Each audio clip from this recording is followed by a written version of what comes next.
Welcome to the Three Martini Lunch. Grab a stool next to Greg Columbus of Radio America and Jim Garrity of National Review. Three Martinis coming up.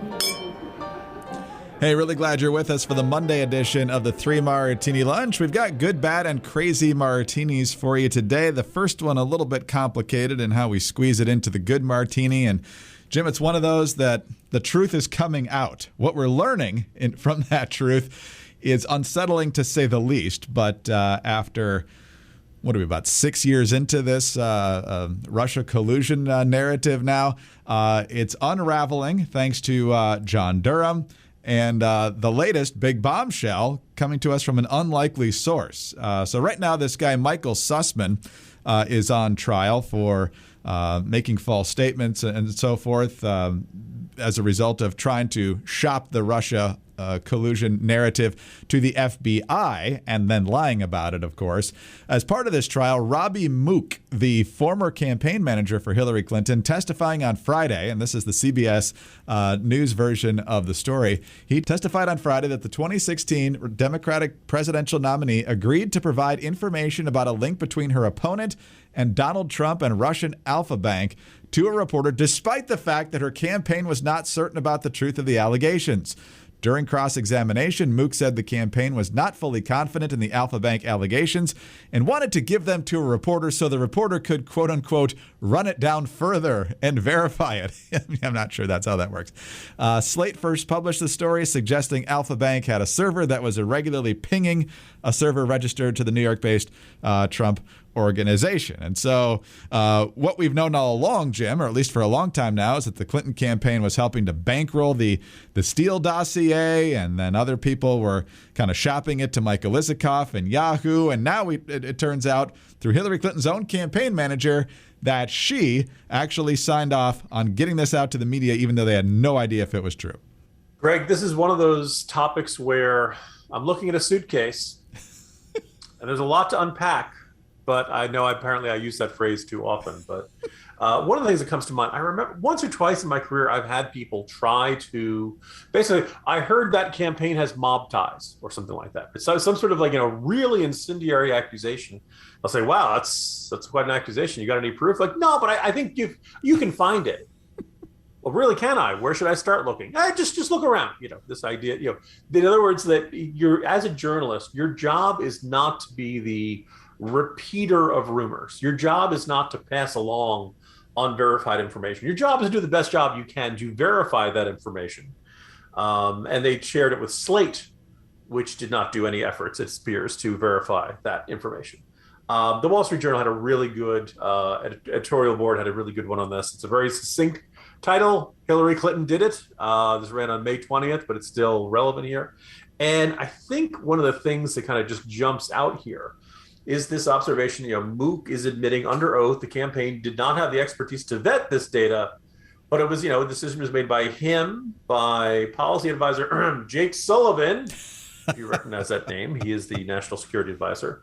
Communications Director Jennifer Palmieri and campaign chairman John Podesta to give it to the reporter. Oh, by the way, Hillary Clinton was, brought into it, asked about it, and approved it.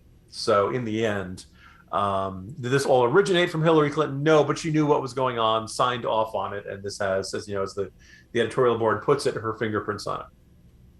Two names kind of come out in my thoughts on this. The first, Greg, is that, so wasn't Robert Mueller supposed to get to the bottom of all this? Allegedly, yes. Like a year and a half, nearly 2 years, and the whole time we're hearing, well, he's gonna hunt down Trump, and the walls are closing in, and Robert De Niro is doing cameos on SNL, portraying Robert Mueller as the ultimate guy who always gets his man, and all that stuff. Well, obviously, one, he didn't find any smoking gun evidence against Donald Trump, but also, in retrospect, doesn't this make Robert Mueller look kind of gullible over something that clearly was cooked up by a campaign to, take down Trump? It makes Mueller look quite foolish. And the other thing is, when John Durham did not come out with any explosive bombshell revelations before the 2020 election, a lot of people on the Trump side or Republicans groaned that Durham was dropping the ball. He was, taking forever. Nothing was getting done. What a disappointment. Whine. And yet here we are. And John Durham, who I described in a profile way back, and I want to say, late 2018, early 2019, at some point, he was Mr. Reliable. That he was a tortoise. He was slow moving, slow and steady wins the race. He never leaves a stone unturned, and he will get his man. And lo and behold, look where we are. All of a sudden, we know a heck of a lot more because of Durham's prosecutions and cases. I think he was indeed the right guy for this job, and I suspect the story is not yet done. But nonetheless, we now know a heck of a lot more about where the infamous Steele dossier and everything else came from, and the country is better off for it, even though what we are learning is not particularly reassuring and, in fact, is disturbing, frustrating, and in some cases enraging. Not at all. Jim, I haven't seen wall-to-wall breaking news banners on the cable news channels about this. Every time there was a leak about this collusion allegedly happening, it's all we saw all day long, but nobody seems interested in the truth coming out here. Yeah, it's just kind of, slow. It's a busy news day. The double standard is admittedly, it is staggering. a busy news cycle, but it always is a busy news cycle. That didn't stop, every Mueller, sneeze from turning into, 24-hour MSNBC breaking news retrospectives. Exactly. Going to pretend it never happened. Wow.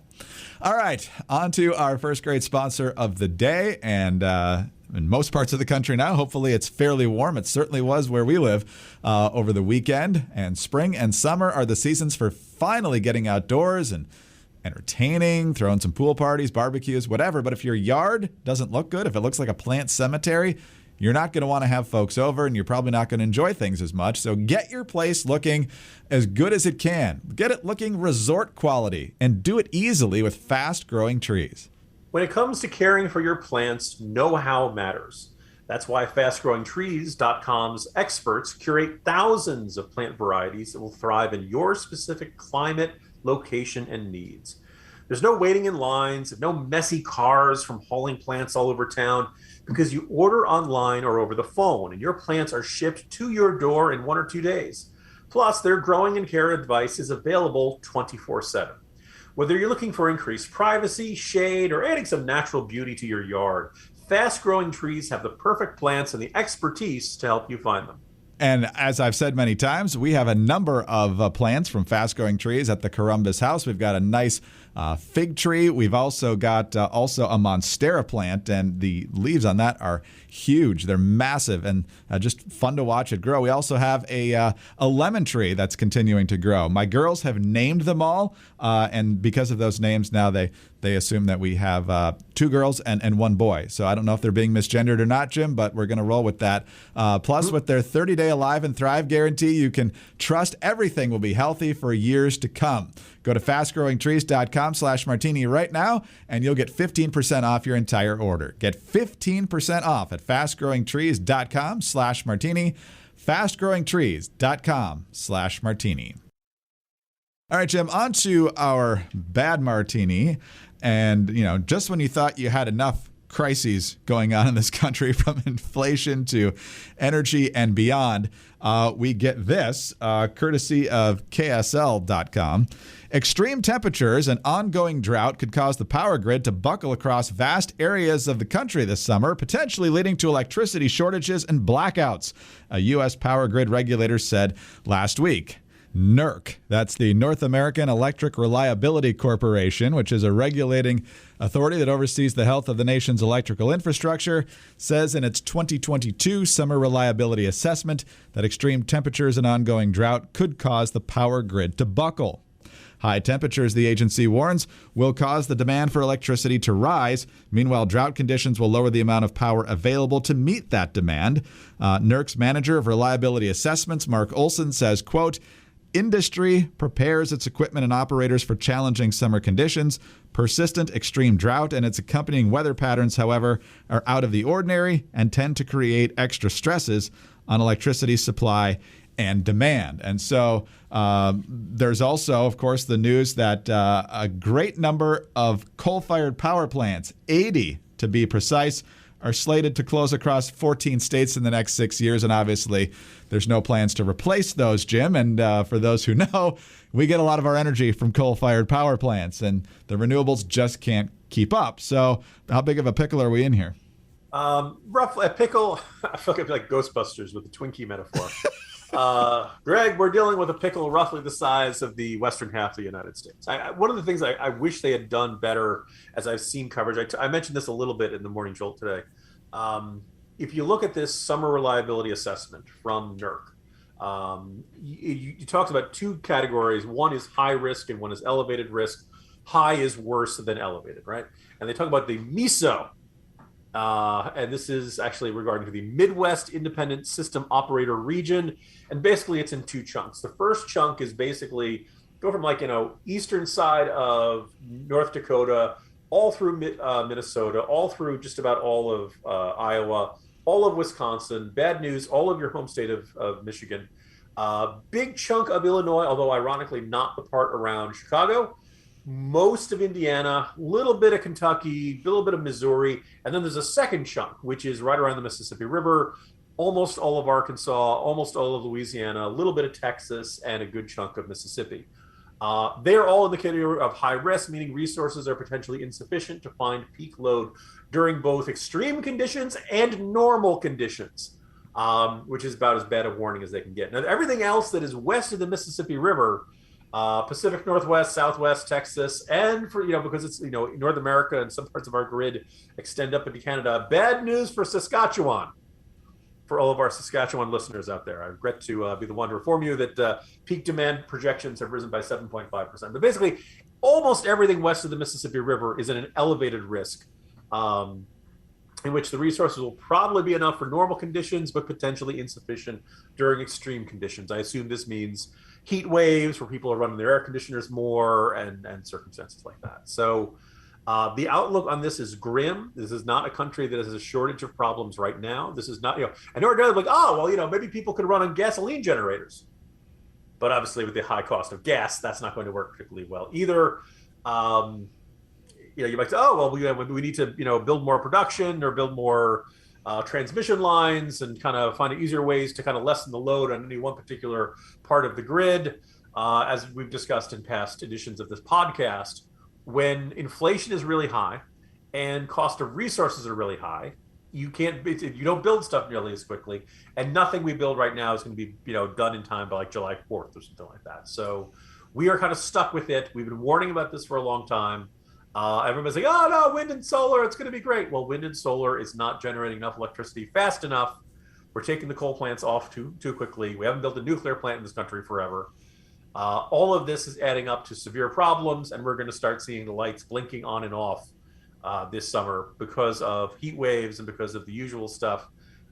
Extraordinarily frustrating, and as if we didn't have enough problems in this country, the lights will be flickering over, based on this report, a good chunk of the western part of the country. Unbelievable. Absolutely unbelievable that you would take these things offline when despite what you want to happen down the road, it can't meet the demand now. It's just unbelievable how dense these people are when it comes to our energy policy. Just terrible. All right. I'll tell you something that's way better than that, though. The phenomenal deal you can get right now on my slippers from MyPillow.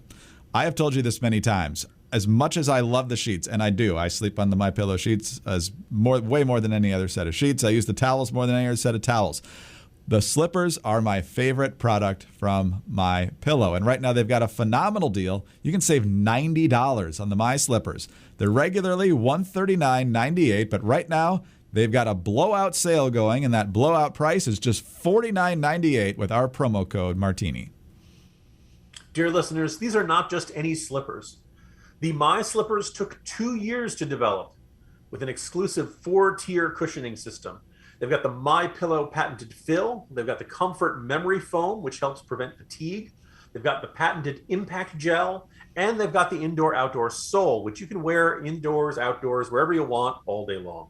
They're made with quality leather suede. They're available in a variety of styles, colors, and sizes. They're machine washable, and yes, they come with a 60-day money-back guarantee.